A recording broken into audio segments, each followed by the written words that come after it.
ఓం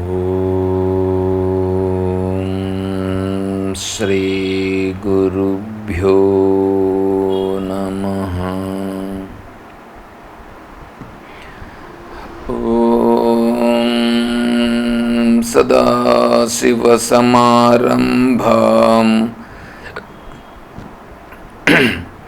శంకరాచార్యమధ్యమాం తత్వవిదానందపర్యంతాం వందే గురుపరంపరాం.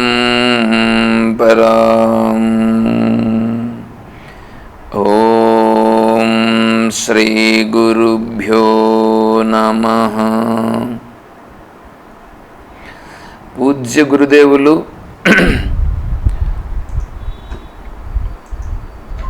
తత్వవిదానంద సరస్వతి స్వాముల వారి దివ్య చరణారవిందములకు ప్రణమిల్లుతూ పరిపూర్ణ పరబ్రహ్మస్వరూపులకు ప్రియాత్తమ బంధువులారా, ఓం.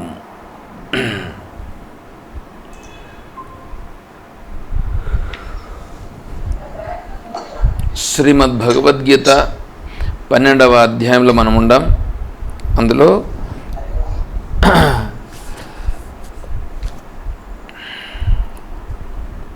హరి ఓం.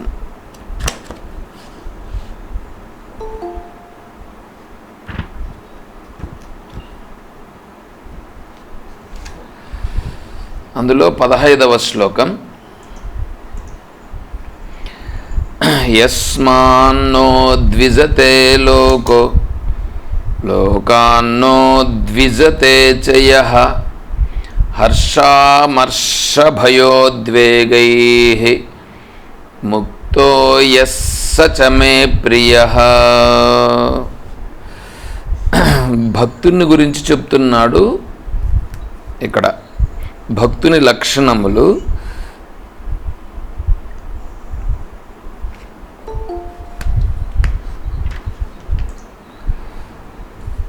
యస్మాన్నో ద్విజతే లోకః లోకాన్నో ద్విజతే చయః. లోకము ఎవని వలన ఉద్వేగమును పొందదు, ఎవడైతే లోకము వలన ఉద్వేగమును పొందడు. ముందు ఇది మనం అర్థం చేసుకుందాం. ఫస్ట్ నా వలన ఇతరులు ఇబ్బంది పడకూడదు, ఇతరుల వలన నేను ఇబ్బంది పడకూడదు. దీనిపైన నేను ఒకప్పుడు అమీర్ స్వామీజీని ఉండేవారు. అమీర్ స్వామీజీని నేను ఏమడిగానంటే ఫస్ట్లో దీనిపైన విచారణ వచ్చినప్పుడు నేను అడిగాను, స్వామి నేనైతే వేరే ఎవరిని ఏమన్నా, నేనైతే ఎవరిని ఏమన్నా బాగానే ఉంది, వేరే వాళ్ళు నన్ను ఇబ్బంది పెడతారే, అప్పుడు నేను ఎలాగా అని అడిగా.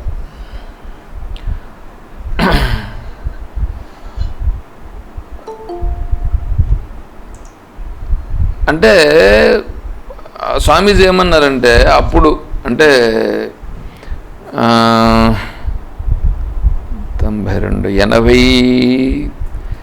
89 ఆ ప్రాంతంలో అనుకోండి. ఆ ప్రాంతంలో అప్పుడు అడిగినప్పుడు అమీర్ స్వామీజీ చెప్పింది ఏంటంటే, అప్పుడు అడిగాను, వారు సమాధానం చెప్పింది, చూడయా ఊరికే ఉండే వాళ్ళని ఊరంతా కలిపి ఏమీ పీకలేరు అందని అన్నాడు. సరే స్వామి, నేను ఊరికే ఉంటాను, నేను ఇతరులను ఏమీ అనను, నేను ఇతరులను ఏమన్ను, కానీ ఇతరులు గమ్మున ఉండరు కదా, ఇతరులు నా పైకి వస్తారు కదా, దానికి ఎట్లా పరిస్థితి ఏంటి? దానికి సమాధానం వారు చెప్పింది నాకు అంత బాగా నచ్చలేదు, కానీ మనం ఏం అనలేంగా, సరే అప్పుడు గమ్మున ఉండిపోయాను. కానీ దాని అర్థం మళ్ళా రాను నేను అర్థం చేసుకున్నది ఆచార్యులు వారు చెప్పినటువంటిది, మళ్ళీ పెద్దల ద్వారా మళ్ళీ కూడా స్వామీజీ చెప్పింది. ఇవన్నీ కొద్దిగా ఆలోచన చేస్తే ఒకటేంటంటే మనకు ఏదైతే ఈ లోకంలో జరుగుతూ ఉన్నదో ఫస్ట్ మనం అర్థం చేసుకోవాల్సింది, ఈ బయట ఉండేటువంటిది ఏదో జరుగుతూ ఉందిగా, ఏదో జరుగుతూ ఉంది. ఈ జరుగుతూ ఉండేటువంటిది ఏదైతే ఉన్నదో అదేంటంటే విశ్వం దర్పణ దృశ్యమాన నగరీ తుల్యం నిజాంతర్గతం పశ్యన్నాత్మని మాయయ బహిర్వోద్భూతం యథా నిద్రయా. ఈ బయట కనిపిస్తున్నటువంటి ఈ ప్రపంచం అనేటువంటిది ఏదైతే ఉన్నదో, ఈ ప్రపంచం బయట అనేటువంటిది అది ఎట్లొచ్చిందనంటే నా మనస్సులో నుండి, నా మనస్సులో ఉన్న సంకల్పములు, ఆ సంకల్పములను ఈ ఇంద్రియముల ద్వారా బయటకు చేపలు పట్టేటువంటి వాడు విసిరిన వలవలే ఈ ప్రపంచమును విసిరినది. ప్రపంచం యాక్చువల్గా ప్రపంచం ఉండి ప్రపంచంలో నేనున్నాను అనేటువంటిది అది సృష్టి దృష్టివాదం. ఏమండి, సృష్టి దృష్టివాదము ఒకటి, దృష్టి సృష్టివాదం ఒకటి, అజాతవాదం ఒకటి. దీన్నే కార్యకారణవాదము ఒకటి, దృగ్దృశ్య వివేకం 2, అజాతవాదము 3. అంటే వాళ్ళున్నటువంటి స్థితిని అనుసరించి మొట్టమొదట ఎలా ఉంటారంటే సృష్టి ఉంది, ఆ సృష్టిలో నేనున్నాను అని ఉంటారు. కార్యకారణవాదం, ఇదంతా కార్యము, దీనికి కారణం ఒకటి వెనకాలన్నది. ఇది ప్రాథమిక స్థాయిలో ఉండేటువంటి విచారణలో వచ్చేటువంటిది. ఇంకా విచారణ పరిపక్వం కావాలి. విచారణ పరిపక్వం అయిన తర్వాత నేను ఉండిన తరువాతనే ఈ ప్రపంచం వచ్చింది అనేది రెండవ స్థాయిలో దృశ్యము. దృక్ ఉంది, దృశ్యం కనిపిస్తుంది. దృక్కే లేకపోతే దృశ్యం లేదు. ఈ జెన్ మాస్టర్స్ అనేటువంటి వాళ్ళు ఫిలాసఫీలో ఒకటి ఉందన్నమాట. జెన్ మాస్టర్ క్వశ్చన్ ఏంటంటే, ఒక క్వశ్చన్, ఇప్పుడు అడవి ఉంది, అడవిలో పెద్ద పెద్ద మాన్లు ఉంటాయి. ఈ పెద్ద పెద్ద మాన్లు ఏమవుతాయంటే ఒక్కొక్కసారి గాలికి ఏమవుతాయంటే ఈ మాన్లు ఒకదానికొకటి రాచుకొని ఒక్కోసారి మంట పుడుతుంది. మంట పుట్టి ఏమవుతుందంటే అంటుకుంటుంది. అదే అంటుకొని ఆ కొమ్మలు కాలిపోయి అట్లా కింద పడిపోతాయి. ఒక్కోసారి విపరీతమైన గాలి వచ్చినప్పుడు కొన్ని మాన్లు ఏమవుతాయంటే ఇరిగిపోయి పడిపోతాయి. అవి ఇరిగిపోయినాయని మనకట్లా తెలుసునంటే మనం అడవిలోకి వెళ్ళినప్పుడు ఇది ఇరిగిపోయి పడినది అనేటువంటిది మనకు బాగా స్పష్టంగా తెలుస్తుంది. ఇప్పుడు ఇక్కడ ప్రశ్న ఏంటంటే, ఇప్పుడు ఈ మాను ఇరిగి పడినది, విరిగి పడినప్పుడు శబ్దం వచ్చిందా లేదా అనేది ప్రశ్న. శబ్దం వచ్చిందంటారా రాలేదంటారా?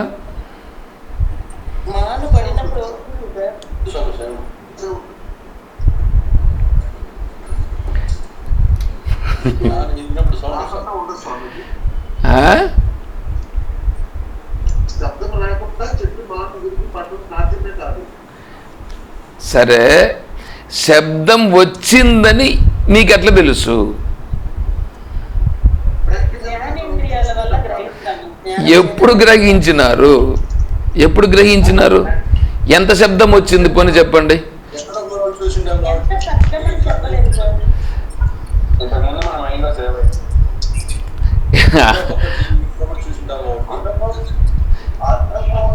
చూసుంటాం కాబట్టి దాన్ని మనం అలా గ్రహిస్తాం.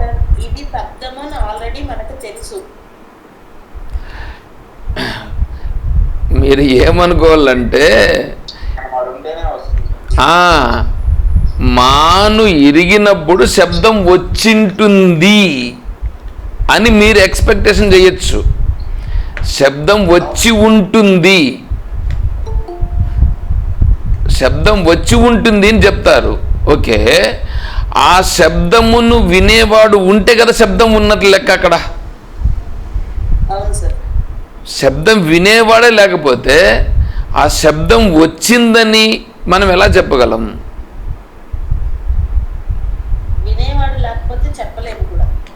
వినేవాడు ఉంటేనే శబ్దం ఉంది. వినేవాడే లేకపోతే ఎక్కడైనా కానీ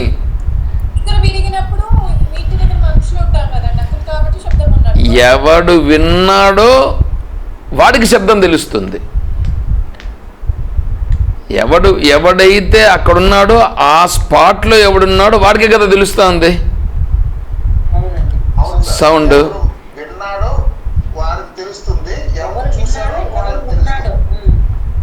అంతే.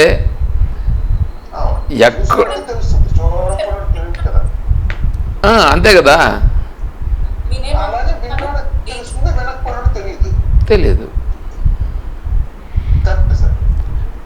ఇది ఫిలాసఫీలో జన్మాస్టర్ సిద్ధాంతంలో ఇదొక ఫిలాసఫీ. అంటే ఏంటి? అది మాని ఇరిగిపడిండేది కనిపిస్తూ ఉంది, కానీ శబ్దం అనేటువంటిది దాన్ని వినినవాడు ఉంటే ఉంది. అక్కడ వినినవాడు లేనప్పుడు దాన్ని అసలు చూడకపోతే అసలు మానుందని, మాను ఇరిగిందని అది ఎవరికి తెలుసు? అంటే చూచేవాడు ఉంటేనే చూడబడేది ఉంటుంది. చూచేవాడు లేకపోతే చూడబడేది ఎట్లుంటుంది? అర్థమైందా పాయింట్? కాబట్టి చూచేవాడు లేకుండా చూడబడేటువంటిది లేదు. అంటే చూచేవాడు దృక్ అంటే నేను, చూడబడేది ఈ ప్రపంచం. అంటే ఈ ప్రపంచం ఎప్పుడు వచ్చింది? నేను వచ్చిన తర్వాత ప్రపంచం వచ్చింది. నేను వస్తే ప్రపంచం వచ్చింది, కానీ ప్రపంచం ఉంటే ప్రపంచంలో నేను లేను. ఇది కొద్దిగా మెచ్యూరిటీ వచ్చిన తర్వాత వచ్చేటువంటిది. అవునంతే, లేదు అంతే, అటుకు అయిపోయింది. అంటే ఇది ప్రపంచం ఉంది, ప్రపంచంలో నేను ఉండాను అనేటువంటిది సహజంగా అందరికీ ఉంటుంది, కానీ యాక్చువల్గా ఏంటంటే ఉన్నది ఏదో ఉంది, ఇక్కడ ఏదో ఉంది. ఆ ఏదో ఉండేటువంటి దాన్ని నువ్వేం చేస్తున్నావంటే నీ మనస్సు, నీ ఇంద్రియములతో నువ్వు చూస్తున్నావు. అంటే అక్కడ ఏదో ఉంది, ఆ ఉండేదాన్ని నువ్వు చూస్తున్నావు. అక్కడ ఏంది ఉంది అనేటువంటి దాన్ని నువ్వు స్పష్టముగా చూచుటలేదు. అది విషయం. అంటే స్పష్టంగా చూచుట అంటే ఎలాగా? నా కళ్ళు కనిపించట్లేదా అని అంటే, అయ్యా నీ కన్నులు కనిపిస్తున్నాయి, కాదని చెప్పట్లేదు. నీ కన్నులతో నువ్వు చూస్తున్నటువంటిది ఏది ఉన్నదో అది సత్యం కాదని అంటున్నాను నేను. నీ కన్నులతో చూస్తున్నటువంటిది నీ మనస్సులో ఉన్నటువంటి దానిని నువ్వు చూస్తున్నావు, కానీ యాక్చువల్గా అక్కడ ఉన్నటువంటి దాన్ని చూచుట లేదు. అదేంటండి మీరు అలా అంటారే అని మీరు అనొచ్చు. సరే, ఇప్పుడు ఒక సముద్రంలో తీసుకుందాం. సముద్రంలో అలలు వచ్చినాయి. ఏమండి? అలలు వచ్చినాయి. ఈ అల అనేటువంటిది ఒక 2 మీటర్ల హైట్, ఒక 4 మీటర్లు వేవ్ లెంత్తో ఎగిరిపడుతూ వస్తుంది. 2 మీటర్ల హైట్, 4 మీటర్లు వేవ్ లెంత్. సరే, ఇప్పుడు మనం ఏమంటున్నాం? 2 మీటర్ల హైట్తో 4 మీటర్ల వేవ్ లెంత్తో అలచుడు ఎలా వస్తూ ఉందో అని మనం అంటున్నాం. ఇప్పుడు మీరు అలా అని కదా మీరు అన్నారు. ఇప్పుడు నేనేమంటున్నానంటే అక్కడ వస్తున్నటువంటి దాన్ని అది అలని చెప్పిందా? ఫస్ట్ పాయింట్, అది అలని చెప్పలేదుగా. చెప్పలేదు సార్. అది అలా అని చెప్పలేదు. తర్వాత 2 మీటర్ల హైటు 4 మీటర్ల వేవ్ లెంత్ అని ఎక్కడుంది? చూచేవాని మైండ్లో ఉంది.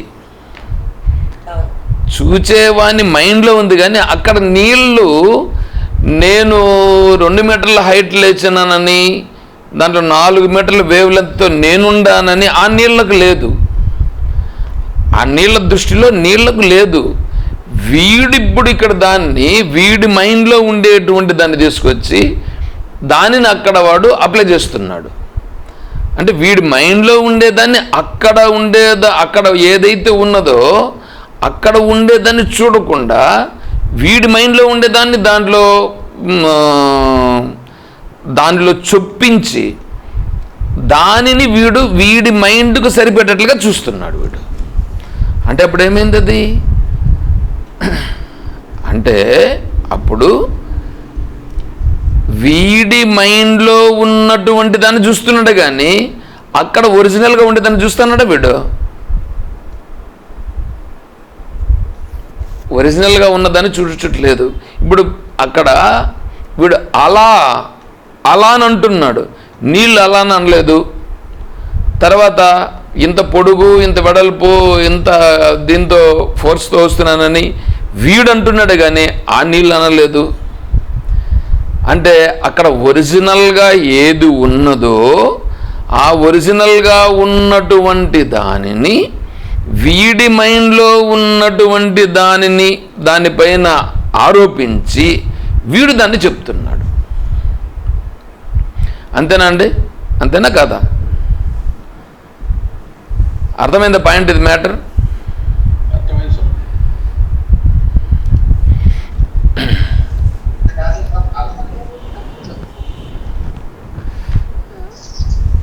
గోదలక్ష్మి గారు అర్థమైంది ఇది?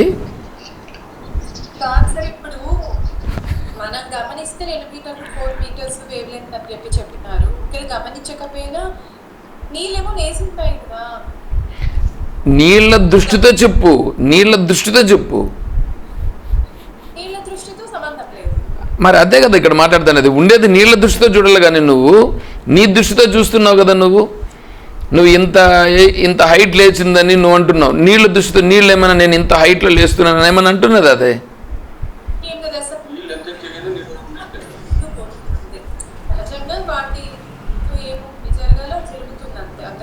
అదే అక్కడ ఏది ఉందో అక్కడ అది ఉంది.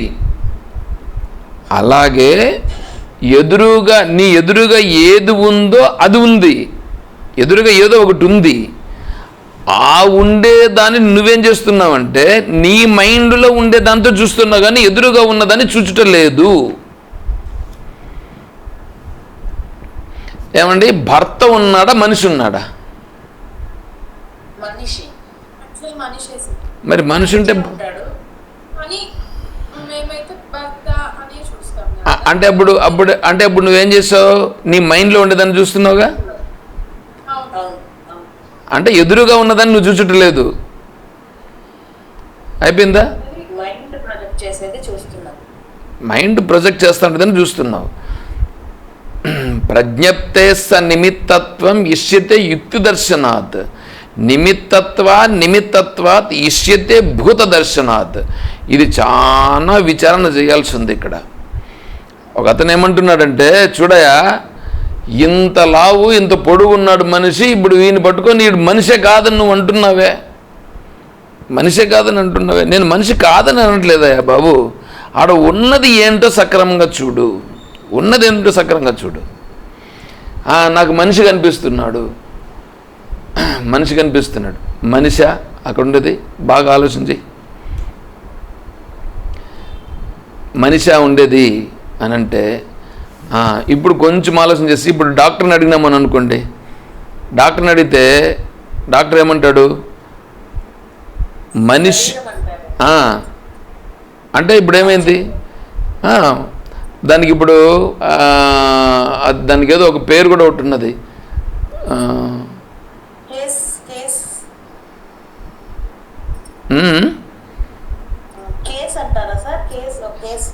కేసు కాదమ్మ గారు, మనిషికి హ్యూమన్ బీయింగ్కి సైంటిఫిక్ నేమ్ ఒకటి ఉండదు. హోమోసోఫియా అని ఇంకా కొద్దిగా కూడా ఏదో ఒకటి మళ్ళీ దానికి యాడ్ అవుతుంది. సో హోమోసోఫియా అనేటువంటిది కొంతవరకు కరెక్ట్. ఇప్పుడు దాన్ని వాళ్ళు ఏమంటారు? హోమోసోఫియా అని అంటారు. ఇప్పుడు మనము సేమ్ ఇప్పుడు ఇట్లా చూసుకోండి, దానికి బయలాజికల్ నేమ్స్ కొన్ని ఉంటాయి. బయలాజికల్గా నేమ్స్ ఉన్నప్పుడు సో ఆ నేమ్తో పిలిచినప్పుడే అది కరెక్ట్గా అందరూ గుర్తించగలుగుతారు. ఆ నేమ్ అనేటువంటిది ఏంటంటే యూనివర్సల్ నేమ్, అది ఆ బయలాజికల్ నేమ్ అనేటువంటిది. ఇప్పుడు దీనికి సంబంధించి కూడా ఇప్పుడు ఇలా పిలుస్తున్నారు. ఈ మనిషిని నువ్వు మనిషిని అంటున్నావు, కానీ అక్కడ ఉండేటువంటిది అతనే మనిషి అనట్లేదు. డాక్టర్ దగ్గర పెట్టేప్పటికి శరీరం అని అంటున్నాడు. సో శరీరం ఒకటే కాదు, శరీరములో తెలివి కూడా ఉన్నది అనేటువంటిది అక్కడ ఇంకోటి కూడా వస్తున్నది. సో శరీరము, తెలివి ఉన్నది. ఇంకొద్దిగా మళ్ళీ పోయినప్పుడు ఏమవుతుందంటే శరీరము, ప్రాణము, తెలివి ఉన్నది. ఇంకా కొద్దిగా లోపలికి పోతే శరీరము, ఇంద్రియాలు, ప్రాణము, మనస్సు, తెలివి. చూడండి ఎట్లా ఎన్నిపోతున్నాయో.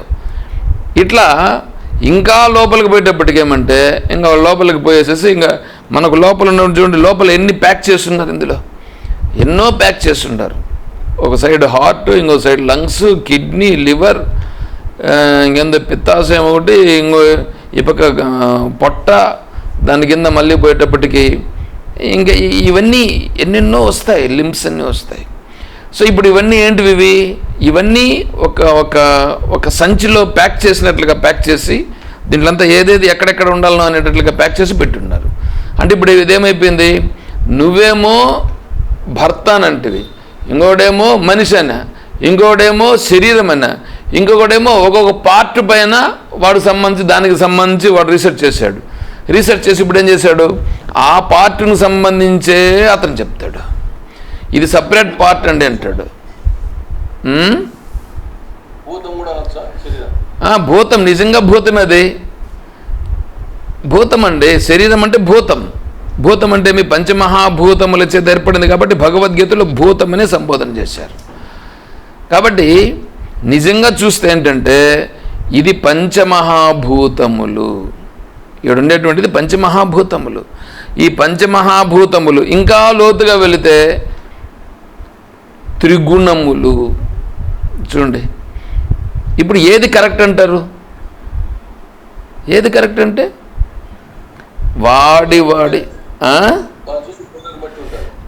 వాడి వివేక జ్ఞానమును బట్టి కరెక్ట్ అవుతుంది. అంటే ఒక్కొక్కరు ఒక్కొక్క స్థాయి వరకు చూసి ఉంటారు, విచారం చేసి ఉంటారు.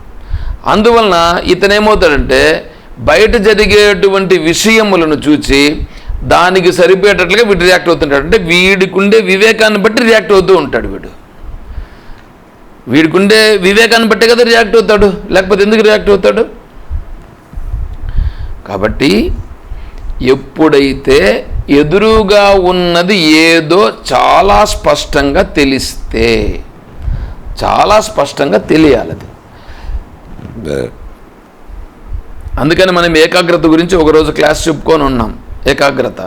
ముందు ఏకాగ్రత తెలియాలి. ఏకాగ్రత తెలిసినప్పుడు ముందు విచారణతోనూ చూడు, ఉన్నదేమిటి? ఉన్నది ఏదో ఉన్నది, అది అక్కడ ఉన్నది నిజంగా ఏదున్నది అంటే నిజంగా ఉన్నది మ్యాటర్ ఉంది అని అనుకోండి. దాన్ని ఏమన్నారంటే దానిపైన ఒక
దీనిపైన కొద్దిగా విశ్లేషణ అండి, ఒకసారి వినండి.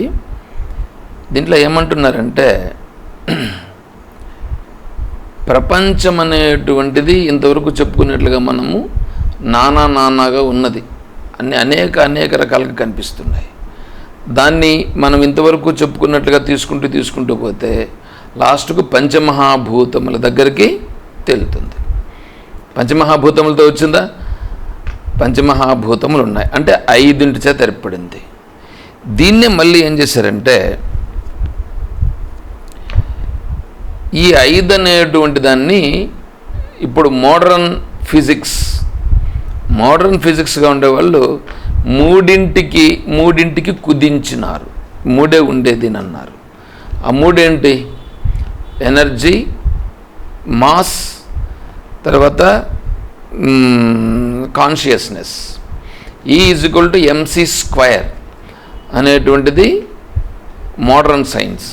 అంటే మీ ఎనర్జీ శక్తి. ఇప్పుడు చూడండి, మీకు శరీరం ఉంది, శరీరం ఉందా శక్తి ఉందా అంటే శక్తియే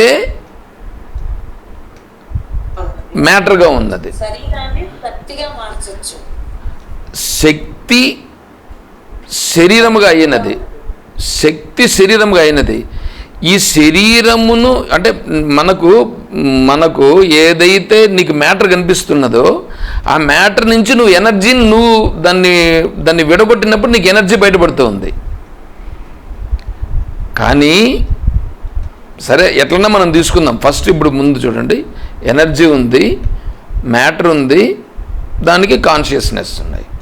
సో అంటే ఏంటి? ఇప్పుడు ఈ ఎనర్జీ అనేటువంటిది ఏదైతే ఉన్నదో ఇది